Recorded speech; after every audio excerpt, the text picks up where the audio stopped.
नमस्कार गाइज, आज है 1 अगस्त 2024। तो आज आप लोगों का लेक्चर 32 है। तो आज आप लोगों का लेक्चर 32 से शुरुआत की जाएगी।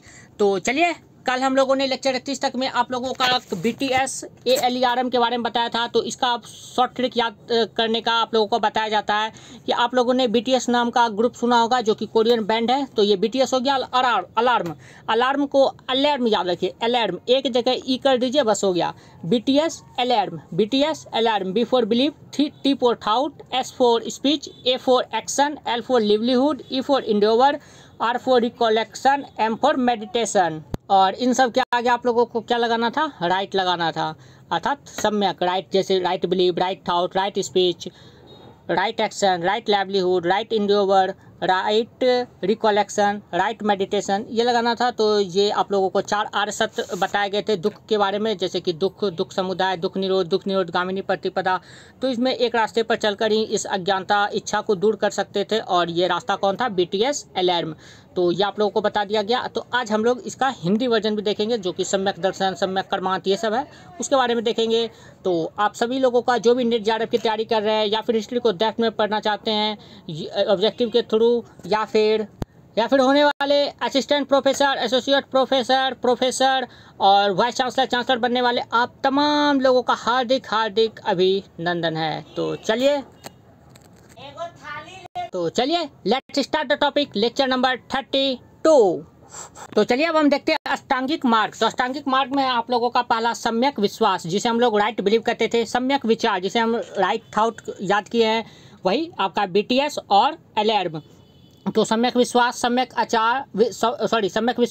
विचार, सम्यक वाक, सम्यक कर्मांत, सम्यक आजीव, सम्यक प्रयास, सम्यक कर्म, सम्यक योग या ध्यान, वही राइट मेडिटेशन।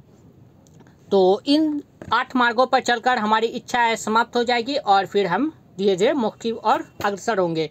तो इन 8 मार्गों पर चलने से इच्छा समाप्त हो जाएगी। इन 8 मार्गों को अष्टांगिक मार्ग या मध्यम मार्ग या मध्यम प्रतिपदा कहते हैं। अष्टांगिक मार्ग को ही मध्यम मार्ग या मध्यम प्रतिपदा कहते हैं। और फिर इस अष्टांगिक मार्ग को 3 भागों में बांटा गया। कौन कौन भागों में? पहला हो जाएगा प्रज्ञा, दूसरा हो जाएगा शील और तीसरा हो जाएगा समाधि। तो अब ये जो अष्टांगिक मार्ग है, इन 8 को अलग अलग में बांटा गया। देख लीजिए, 2 इसमें है, 3 इसमें है, फिर 3 इसमें है। 3 3 6 2 8, 8 मार्गों को अलग अलग में बांटा गया। प्रज्ञा में कितना है? 2। और प्रज्ञा का अर्थ होता है विवेक, अर्थात विजडम या दीक्षा। तो इसमें सम्यक दृष्टि और सम्यक संकल्प को रखा गया है। वहीं शील में सम्यक वाक, सम्यक कर्मांक और सम्यक आजीव को रखा गया है। और समाधि में सम्यक व्यायाम, सम्यक स्मृति और सम्यक समाधि को रखा गया। समाधि में समाधि को रखा गया, सम्यक व्यायाम, सम्यक स्मृति, सम्यक समाधि।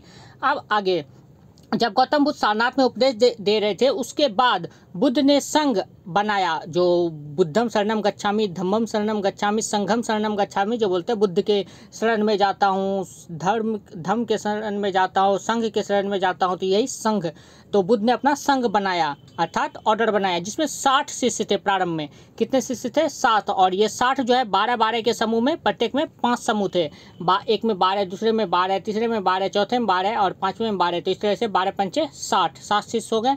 तो 12-12 के 5 समूह में बांटा गया था इन 60 शिष्यों को। इन्हें, जो इन 12 को 5 समूह में बांटा गया था, तो इन्हें पंचवज्ञ कहा गया। क्या कहा गया? पंचवज्ञ। संघ की विशेषता क्या थी? अब उसके बारे में देखते हैं। तो संघ पूरी तरह गणतंत्रात्मक प्रणाली पर कार्य करते थे। किस प्रणाली पर? गणतंत्रात्मक प्रणाली पर कार्य करते थे। और अनुशासन के लिए अपने सदस्यों को दंड भी दे सकता था। अगर कोई भी सदस्य जो संघ में शामिल होते थे और वो नियम पालन नहीं कर रहे हैं, तो उन्हें दंड भी दे सकता था। संघ की कार्रवाई के लिए न्यूनतम सदस्य आवश्यक थे। जैसे कि राज्यसभा या लोकसभा से कोई बिल पारित होने के लिए उसमें से कुछ सदस्य का स्वीकृति, हस्ताक्षर होना जरूरी है। अगर न्यूनतम सदस्य का हस्ताक्षर या स्वीकृति नहीं होती है, तो वो बिल पास नहीं की जाती है। तो उसी तरह संघ की कार्रवाई तभी चलेगी जब न्यूनतम सदस्य आवश्यक होंगे। तो इनमें बैठक के लिए जितना सदस्य चाहिए, वो 1/3 सदस्य होता था कुल सदस्य का। और जो न्यूनतम सदस्य आवश्यक थे, उन्हें कोरम कहा जाता था। जो भी कार्रवाई के लिए न्यूनतम सदस्य आवश्यक थे, उन्हें क्या कहा जाता था? कोरम, रोमोरम, कोरम। तो न्यूनतम सदस्य आवश्यक थे, जिन्हें कोरम कहा जाता था। 1/3 सदस्य जरूरी होते थे इस बैठक के लिए। संघ में अध्यक्ष जो होते थे, उन्हें आसन प्राध्यापक कहा जाता था। क्या कहा जाता था? आसन प्राध्यापक, अर्थात अध्यक्ष आसन पर बैठेंगे तो उन्हें आसन प्राध्यापक कहा जाएगा। ये याद करने के लिए है। तो संघ के अध्यक्ष को कहा जाता था आसन प्राध्यापक कहा जाता था। और संघ के प्रस्ताव को नति कहते थे। संघ में कोई भी प्रस्ताव आया तो उसमें संघ के प्रस्ताव को क्या कहते थे, नति कहते थे, नति कहते थे, नो त्वरित नति कहते थे। आगे संघ की विशेषता में है प्रस्ताव पढ़ना अनुसावन कहलाता था। जो भी प्रस्ताव आते थे उसको पढ़ना क्या कहलाता था, अनुसावन। प्रस्ताव पर मतदान गुप्त होता था और कोई भी प्रस्ताव आया तो उस पर गुप्त मतदान ही होता था। और आज भी आप लोग का जैसे कि वोट सब गुप्त ही होता है, क्योंकि हर प्रत्याशी का अपना अलग अलग होता है और सब सोचते हैं कि मैं ही अच्छा हूँ, मैं ही अच्छा हूँ, और फिर तो इसलिए गुप्त मतदान होता है। और इस गुप्त मतदान को गुल्लक कहा जाता था। और ये अगर गुप्त मतदान नहीं होगा तो फिर लोग एक दूसरे से जलने लगेंगे, तुमने मुझे वोट नहीं दिया था, मेरे प्रस्ताव को ठुकरा दिया तो मैं तुम्हारा काम नहीं करूंगा, इस तरह से। तो इसलिए गुप्त मतदान होता था। प्रस्ताव पर मतदान क्या होते थे, गुप्त होते थे। और इस गुप्त मतदान को क्या कहा जाता था, गुल्लक कहा जाता था इस गुप्त मतदान को। जो भी चोर होते थे या फिर डकैत होते थे, कुष्ठ रोगी होते थे, उन्हें प्रवेश वर्जित था, उनका प्रवेश नहीं किया जाता था। चोर, डकैत, कुष्ठ रोगी का प्रवेश संघ में वर्जित था। वहीं दास हो गया या फिर कर्जदार हो गया या फिर सैनिक हो गया या फिर नाबालिग, इन सबको एनओसी देना होता था, अर्थात नो ऑब्जेक्शन सर्टिफिकेट, तो फिर उन्हें संघ में प्रवेश मिल जाता था। जैसे कोई नाबालिग बच्चा है तो जब तक उनके माता पिता की परमिशन नहीं होगी कि हाँ बच्चे तुम जाओ संघ में शामिल हो जाओ, तब तक वो बच्चे को संघ में स्वीकृत नहीं किया जाएगा। तो नाबालिग हो गए या फिर सैनिक हो गए, अगर सारे सैनिक संघ में शामिल होने लगे तो फिर सैनिक खत्म हो जाएंगे, तो फिर कोई भी उस पर आक्रमण कर सकता है उस राज्य पर। तो इसलिए सैनिक सब जो है राजा सब की अनुमति के बाद ही वो संघ में शामिल हो सकता था। नाबालिग हो गया, सैनिक हो गया या फिर कोई कर्जदार हो गया या फिर दास हो गया, तो इन सबको एनओसी देना होता था, नो ऑब्जेक्शन सर्टिफिकेट, तभी वो संघ में शामिल हो सकता था। और वैसे जो है बौद्ध धर्म में संघ में पहले महिलाओं को प्रवेश वर्जित था, लेकिन उनका गौतम बुद्ध का एक प्रिय शिष्य था आनंद, उसके कहने पर, और उसकी जो सौतेली माँ थी जिसका नाम महामाया प्रजापति गौतमी था। महामाया तो उनके वैसे माता का नाम था, लेकिन जब इनकी शुद्धोधन की शादी उनकी सौतेली माँ प्रजापति गौतमी से हो गई, अर्थात गौतम बुद्ध की मौसी से हो गई, तो फिर उन्हें उनका नाम महामाया प्रजापति गौतमी पड़ा, जो कि उनकी सौतेली माँ अर्थात मौसी थी। तो फिर उनके अनुरोध करने पर ही गौतम बुद्ध ने फिर प्रवेश की अनुमति दे दी। कहाँ दे दी, तो वैशाली में महिलाओं को प्रवेश की अनुमति दे दी। लेकिन गौतम बुद्ध ने अपने शिष्य आनंद से कहा था कि अब ये जो हमने संघ बनाया है ये ज़्यादा दिन तक नहीं चलेगा। और बाद में जाकर यही सत्य हुआ कि धीरे धीरे इसमें व्यापकता आ गई, जटिलता आ गई और धीरे धीरे संघ बिखरने लगा। तो पहले महिलाओं का प्रवेश वर्जित था संघ में, परंतु अपने प्रिय शिष्य आनंद और प्रजापति गौतमी अर्थात मौसी के लगातार अनुरोध पर वैशाली में संघ का दरवाजा महिलाओं के लिए खोल दिया गया। तो इस तरह से संघ में प्रवेश पाने वाली प्रथम महिला हो गई महामाया प्रजापति गौतमी, जो कि उनकी सौतेली माँ या फिर मौसी कहलाई। और संघ में प्रवेश होने वाली दूसरी महिला आम्रपाली थी, जो कि वैशाली की नगर वधू थी। और ये आम्रपाली जो है इनके साथ बुद्ध ने अपना शास्त्रार्थ भी किया था, आगे बताया जाएगा। तीसरी महिला जो थी वो यशोधरा थी, जो कि उनकी पत्नी ही थी। और इस तरह से संघ में महिलाओं के प्रवेश हेतु शर्त जो रखा जाता था उसे गुरु धम्मा कहा जाता था। क्या कहा जाता था, गुरु धम्मा। और संघ में प्रवेश को उपसंपदा कहा जाता था, जो भी संघ में प्रवेश करते हैं तो उन्हें उपसंपदा कहा जाता था। और फिर प्रवेश हेतु जो शर्त होता था महिलाओं के लिए उसे गुरु धम्मा कहा जाता था। और महिलाओं के अनुशासन संबंधी नियम विनय पिटक के भिक्षुणी विभंग से लिया गया है कि महिलाओं को क्या क्या अनुशासन करना होगा। इन सब का नियम किस में लिखा गया, तो विनय पिटक के भिक्षुणी विभंग में लिखा गया। विनय पिटक में भी अंदर में भिक्षुणी विभंग है, उससे लिया गया है ये। और बौद्ध धर्म के त्रिरत्न है बुद्ध, धम्म और संघ। कौन कौन है, बुद्ध, धम्म और संघ। और ये बौद्ध धर्म के त्रिरत्न जो है वो अशोक के भाब्रू अर्थात राजस्थान शिलालेख पर अंकित है। अशोक का ये बौद्ध धर्म के त्रिरत्न आप देख लीजिए। ये एक तरह से स्तूप हो गया, ये आपका ध्वज का डंडा हो गया, और ये फिर आप लोगों का 3 फ्लैग जो देखने को मिल रहा है। ये जो 3 फ्लैग देखने को मिल रहा है इसे कहते हैं त्रिरत्न। क्या कहते हैं, त्रिरत्न। और इस झंडे को कहते हैं छत्र। क्या कहते हैं, छत्र। और ये जो डंडा इसे कहते हैं दंड। और ये जो ऐसे इस तरह से किया हुआ है इसे कहते हैं हरिका। क्या कहते हैं, हरिका। ये हो गया स्तूप। और फिर देख लीजिए आप लोगों को अच्छे से, ये स्तूप हो गया, ये हरिका हो गया, और ये तीनों झंडा जो हो गया ये त्रिरत्न हो गया, और इसे छत्र कहते हैं। और ये डंडा के समान जो है इसे दंड कहते हैं। अब आगे देखते हैं। आगे आप लोगों का संघ में वर्षा ऋतु में 4 मास पातिमोक्ष अर्थात पातिमोक्ष पढ़ना पड़ता था। संघ में जब वर्षा ऋतु का समय आता था तो 4 महीना पातिमोक्ष अर्थात पातिमोक्ष पढ़ना पड़ता था। और ये विधि निषेध कानून है, ये नियम कानून इसमें लिखा गया है। और ये जो पातिमोक्ष या फिर पातिमोक्ष है को विनय पिटक के सूत्र विभंग से लिया गया है। पातिमोक्ष को कहाँ से लिया गया है? तो इसे विनय पिटक के सूत्र विभंग से लिया गया है। वहीं इससे पहले आप लोगों को एक विभंग के बारे में जस्ट अभी पहले बताया गया था, तो वो जो था आप लोगों का भिक्खुनी विभंग से लिया गया था, महिलाओं के अनुशासन संबंधी नियम। और वहीं पातिमोक्ष को वो विनय पिटक के सूत्र विभंग से लिया गया है। आगे है 4 माह के अतिरिक्त। ये 4 माह तो पातिमोक्ष पढ़ा जाता था, लेकिन 4 माह के अतिरिक्त जब किसी विशेष दिन आ गया तो पातिमोक्ष पढ़ा जाता था विशेष दिन पर। जैसे कि वैशाख पूर्णिमा हो गया विशेष दिन ये गौतम बुद्ध का, क्योंकि उसी दिन उनको जन्म, मृत्यु और ज्ञान तीनों की प्राप्ति हुई थी। तो जब किसी विशेष दिन पातिमोक्ष पढ़ा जाता था तो उसे उपोषथ कहा जाता था।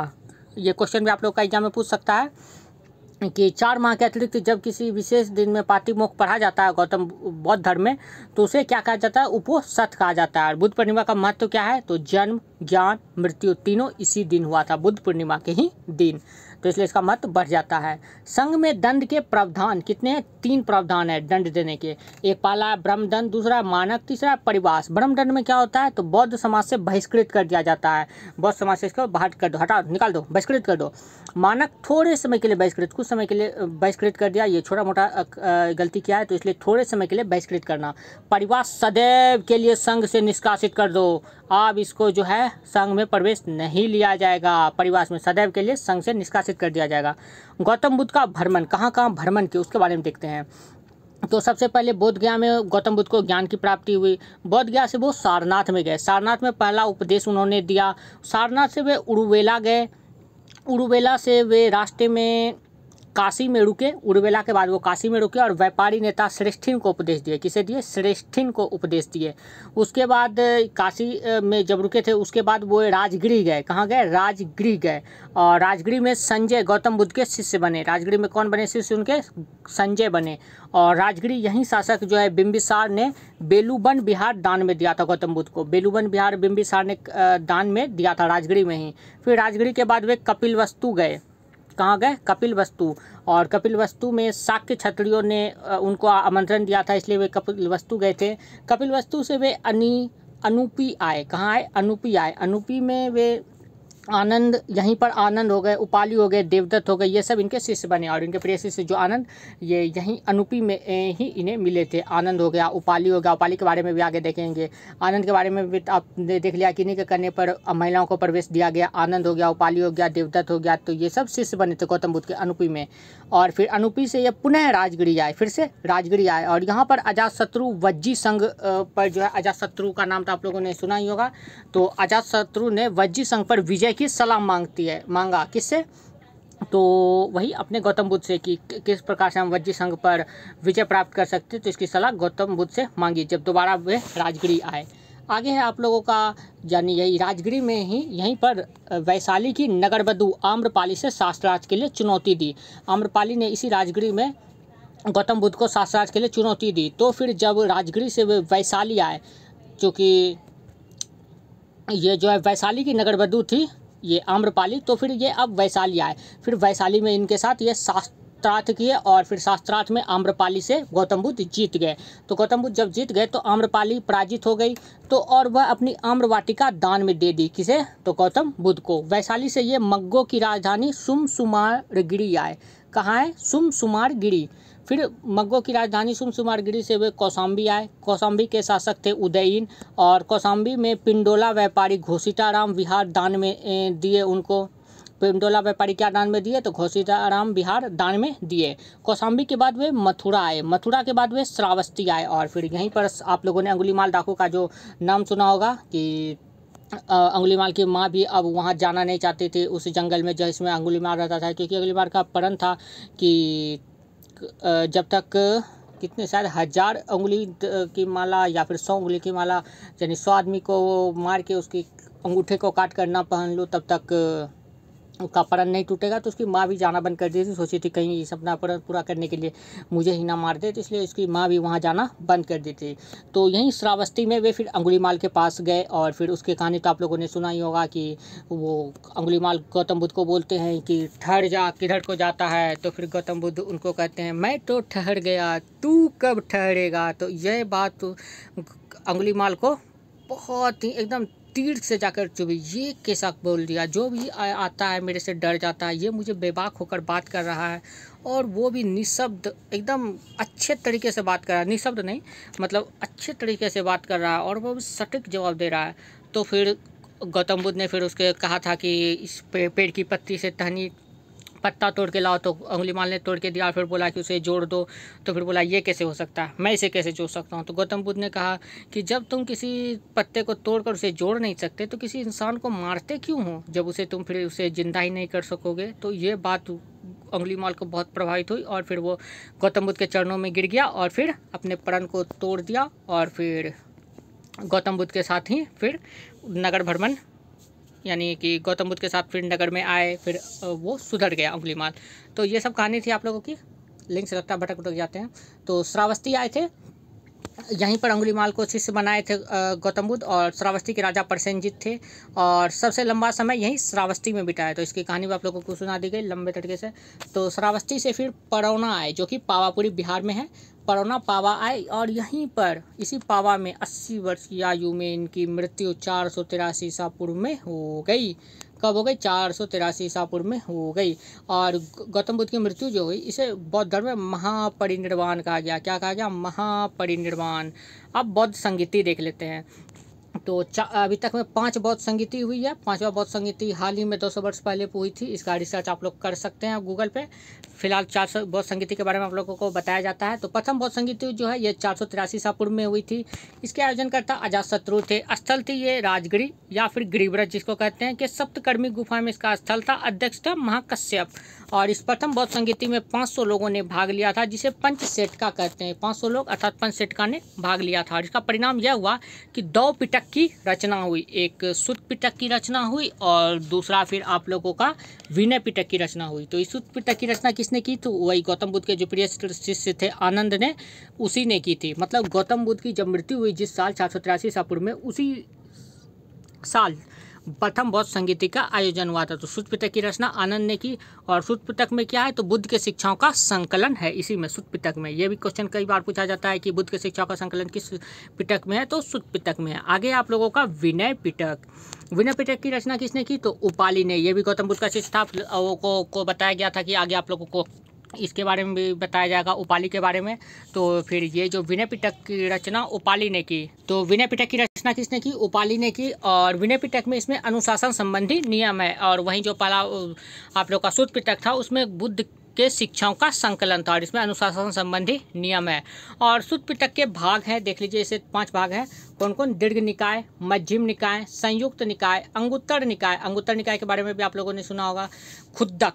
तो इस खुद्दक में 549 या कहीं कहीं 550 भी आप लोगों को देखने को मिलेगा। 549 या 550 जातक कहानियों का संकलन है इस खुद्दक में, जो कि आप लोगों का सुत्त पिटक का भाग है। तो और इसमें गौतम बुद्ध के पूर्व जन्म की भी कहानी है इसी खुद्दक में। और इसमें बुद्ध को मानव एवं पशु दोनों रूप में अंकित किया गया। इसी खुद्दक में बुद्ध को मानव एवं पशुओं के रूप में अंकित किया गया है। अब आ जाते हैं द्वितीय बौद्ध संगीति। तो द्वितीय बौद्ध संगीति का आयोजन 383 ईसा पूर्व में हुआ था, अर्थात 100 साल बाद। पहला हो गया 483 ईसा पूर्व में, गौतम बुद्ध जब मृत्यु हुई थी उसी साल। उसके बाद 100 साल के बाद 383 ईसा पूर्व में द्वितीय बौद्ध संगीति का आयोजन वैशाली में काला शोक के समय में हुआ था। अध्यक्ष थे साबा कमीर। कौन थे अध्यक्ष? साबा कमीर। और ये बैठक क्यों हुआ था? क्यों हुआ था द्वितीय बौद्ध संगीति? क्योंकि विनय पिटक को लेकर पूर्व और पश्चिम के भिक्षु के बीच विवाद हो गया था। तो विनय पिटक की रचना किसने की थी? फटाक से बताइए, अभी जस्ट बताया, उपाली ने की थी। और इसमें क्या था? अनुशासन संबंधी नियम थे। तो अनुशासन संबंधी नियम को लेकर इन दोनों में विवाद हो गया था, पूर्व और पश्चिम के भिक्षुओं में। तो इस विवाद हो गया था। तो इस विवाद का निपटारा के लिए द्वितीय बौद्ध संगीति बुलाई गई थी, जिसके परिणाम स्वरूप क्या हुआ? तो बौद्ध धर्म में प्रथम विभाजन हो गया, क्योंकि सबका अलग अलग मत था। तो बौद्ध धर्म में प्रथम विभाजन हो गया। तो इसमें बौद्ध धर्म में प्रथम जो विभाजन हुआ, तो पहला हो गया अष्टवीर, या फिर जिसको स्थिरवादीन कहते हैं। तो ये स्थिर वीर या फिर स्थिरवादीन जो है, ये बिल्कुल स्थिर थे, अर्थात ये नहीं बदले। जो पहले गौतम बुद्ध ने कहा था सारा बात वो मानते थे, तो ये बिल्कुल नहीं बदले। बुद्ध की मूल शिक्षाओं का पालन किए थे, यही स्थिर। और फिर इसी से बाद में जलकर हीनयान जाकर निकलेगा, आप लोगों को आगे बताया जाएगा। और फिर दूसरा था एक महासांघिक। ये महासांघिक ये थोड़े बदलाव के पक्षधर थे कि हाँ कुछ बदलाव होगा तो कर लेंगे। ये महासांघिक थे और यही जाकर आगे महायान में बदले थे। और फिर ये स्थविर जो है इसके नेतृत्वकर्ता महाकच्चायन थे। कौन थे? महाकच्चायन। तो फिर कल का क्लास जो होगा आप लोगों को उसमें शुद्ध पिटक के बारे में बताया जाएगा और फिर स्थविर के और या फिर स्थिरवादी में फिर बताया जाएगा कि ये लोग पश्चिम में ज़्यादा लोकप्रिय हुए थे और वहीं जहाँ महासांघिक जो है ये पूर्व के भिक्षुओं में ज़्यादा फेमस हुए थे और इसके नेतृत्वकर्ता महाकश्यप थे। ये सब बताया जाएगा, ये सब आप लोगों को कल के क्लास में बताया जाएगा। तो आज हम लोगों ने ये बौद्ध धर्म का इतना पढ़ा, कल आप लोगों का फिर आगे बौद्ध धर्म के बारे में बताया जाएगा होगा। तो शायद कल आप लोगों का नया चैप्टर भी शुरू हो सकता है। अब चलिए कुछ पीछे का रिवीजन कर लेते हैं। भागदूत जो थे उनका क्या काम था? कलेक्टर का काम, अर्थात कलेक्ट करना। पालागल जो थे वो क्या थे? दूत थे। ओके, कुछ और पूछ लिया जाए। अक्षवाप वो क्या थे? अक्षवाप आय व्यय का अधिकारी थे। ये सब कौन थे? उत्तर वैदिक काल में। ओके, उत्तर वैदिक काल में एक जो मैप की तरह आप लोगों को समझाया गया था उसका बता दीजिए। उत्तर वैदिक काल में उत्तर में कौन थे? राजा विराट। और पूर्व में सम्राट, दक्षिण में भोज, पश्चिम में स्वराट। और स्वराट जो ये कौन से यज्ञ करते थे? अश्वमेध यज्ञ। और पूर्व में जो करते थे वो कौन से यज्ञ करते थे? वाजपेयी यज्ञ। और उत्तर में जो थे कौन थे? विराट, वो पुरुष में यज्ञ करते थे। और वहीं बीच में जो थे ये प्रशासनिक प्रणाली जो थी तो एकरात थे और ये राजा का टाइटल रखते थे एकरात। ओके, तो चलिए मिलते हैं नेक्स्ट वीडियो में। आप लोग टेलीग्राम चैनल से जरूर ज्वाइन हो जाए। टेलीग्राम चैनल का लिंक आप लोगों को डिस्क्रिप्शन में दे दिया गया और इसका PDF भी आप लोगों को टेलीग्राम चैनल पर 1 अगस्त 2024 को अपलोड करा दिया गया। तो आप लोग वहाँ पर जाकर टेलीग्राम चैनल पर इसका PDF देख सकते हैं। मिलते हैं नेक्स्ट वीडियो में। वीडियो देखने के लिए बहुत बहुत धन्यवाद। Thank you.